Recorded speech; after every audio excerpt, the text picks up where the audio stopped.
প্রিয় দর্শক, SRB homeo clinic YouTube চ্যানেলের পক্ষ থেকে আপনাদের স্বাগতম জানাই এবং সুস্থতা কামনা করি।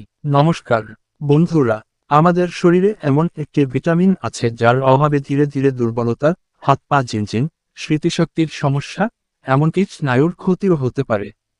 সেই ভিটামিনের নাম হলো ভিটামিন বি12। আজকের ভিডিওতে জানবেন ভিটামিন বি12 কি, এর অভাবে কি কি লক্ষণ দেখা দেয়, কারা বেশি ঝুঁকিতে থাকেন, কোন খাবারে ভিটামিন বি12 পাওয়া যায় এবং কখন অবশ্যই চিকিৎসকের পরামর্শ নেওয়া উচিত। ভিডিওটি শেষ পর্যন্ত দেখুন, কারণ শেষের দিকের তথ্যগুলো আপনার বা আপনার পরিবারের জন্য খুবই গুরুত্বপূর্ণ হতে পারে। ভিটামিন বি12 কি? ভিটামিন বি12 একটি অত্যন্ত গুরুত্বপূর্ণ ভিটামিন। এটি শরীরের লোহিত রক্তকণিকা তৈরি, স্নায়ুর স্বাভাবিক কার্যক্রম বজায় রাখা এবং ডিএনএ তৈরিতে গুরুত্বপূর্ণ ভূমিকা পালন করে। যখন দীর্ঘদিন ভিটামিন বি12 এর ঘাটতি থাকে, তখন শরীরে নানা ধরনের সমস্যা ধীরে ধীরে দেখা দিতে পারে। ভিটামিন বি12 কমে গেলে 10টি সাধারণ লক্ষণ দেখা যায়। 1. সব সময় ক্লান্ত লাগা, পর্যাপ্ত ঘুমের পরও দুর্বল লাগতে পারে। 2.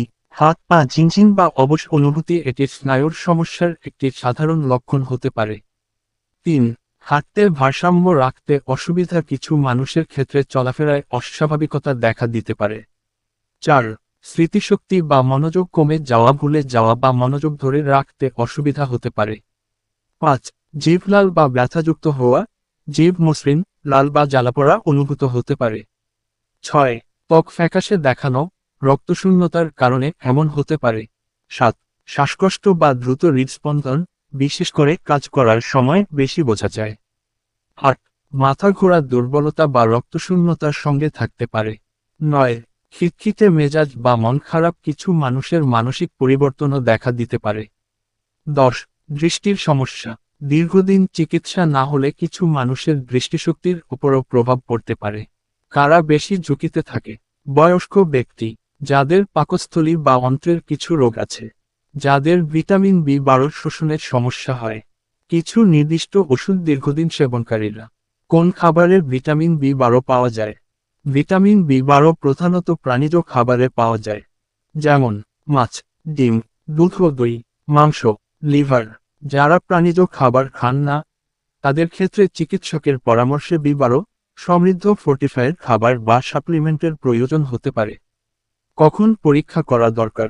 যদি দীর্ঘদিন ধরে ক্লান্তি, হাত পা ঝিনঝিন, স্মৃতির সমস্যা বা রক্তশূন্যতার লক্ষণ থাকে, তাহলে চিকিৎসকের পরামর্শ নিন। তিনি প্রয়োজন হলে ভিটামিন বি12 পরীক্ষা বা অন্যান্য পরীক্ষা করতে বলতে পারেন। নিজে থেকে সাপ্লিমেন্ট শুরু না করে আগে কারণ জানা গুরুত্বপূর্ণ। প্রতিরোধের উপায়: সুষম খাদ্য গ্রহণ করুন, ঝুঁকিতে থাকলে নিয়মিত স্বাস্থ্য পরীক্ষা করুন। চিকিৎসকের পরামর্শ ছাড়া অপ্রয়োজনীয় ওষুধ বা সাপ্লিমেন্ট খাবেন না। দীর্ঘদিন উপসর্গ থাকলে দ্রুত চিকিৎসা নিন। ভিটামিন বি12 এর ঘাটতি সময়মতো শনাক্ত হলে অনেক ক্ষেত্রেই চিকিৎসা ও খাদ্যাভ্যাসের পরিবর্তনের মাধ্যমে নিয়ন্ত্রণ করা সম্ভব। তাই উপসর্গগুলোকে অবহেলা করবেন না। ভিডিওটি যদি আপনার ভালো লেগে থাকে, তাহলে একটি লাইক দিন, শেয়ার করুন এবং স্বাস্থ্য বিষয়ক এমন নির্ভরযোগ্য তথ্য পেতে আমাদের চ্যানেলটি সাবস্ক্রাইব করতে ভুলবেন না। ধন্যবাদ। সুস্থ থাকুন, সচেতন থাকুন।